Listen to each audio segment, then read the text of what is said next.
March 1978. Earth-moving work is started for the construction of Power Generating Unit 1. The work was completed by September. Treatment facilities commissioned in April 1978. Resolution N-352-119 of April 17, 1979 from the Council of Ministers of the USSR was go ahead for the construction of the INPP. By that time, all the subsurface works were completed for Unit 1. The foundation pit was 7 meters deep. In accordance with the order given by the Minister of Machine Building Industry, 10 all-union ministries and 45 all-union factories were to ensure that Unit 1 was commissioned by 1982. The same month, work was commenced on concreting the vault of Reactor 1 and concrete elements of emergency protection system. In the beginning of 1980, erection of water barriers was completed. Earth-moving works for Unit 2 completed by September. In the beginning of 1981, the walls of the accident confinement system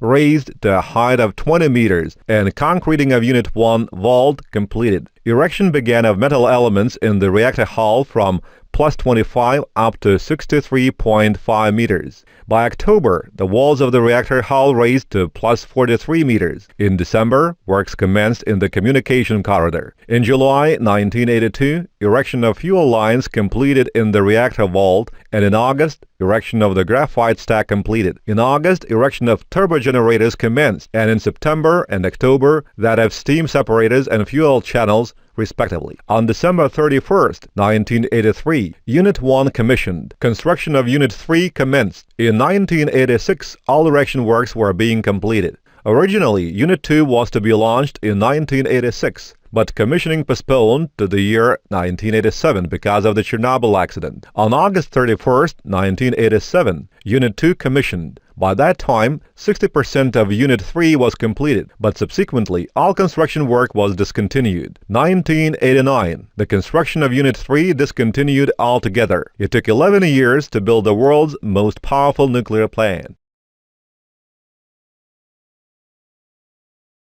It was for the first time that such thorough investigations of the anticipated anthropogenic impacts on the environment were conducted in the former Soviet Union, as well as in some other countries. The results obtained and scientific conclusions drawn, therefore, gain extreme importance and undoubtedly can be used whilst designing and operating other power-generating facilities, not necessarily these of the same type. The first impacts of the INPP on Lake Drukshi were felt soon after the plant was commissioned. Although a single power-generating unit was in operation at the time, the heated water somewhat changed the natural conditions. Planktonic organisms became less diverse. Seasonal changes became evident in their amounts, and the number of species that adapt themselves to changing environmental conditions increased. The number of cryophilic species, on the other hand, substantially diminished. Considering the extent of the occurrences of radionuclides, the effect of their ionizing radiation on the ecosystem of Lake Drukshi cannot be substantial. On August 31, 1987,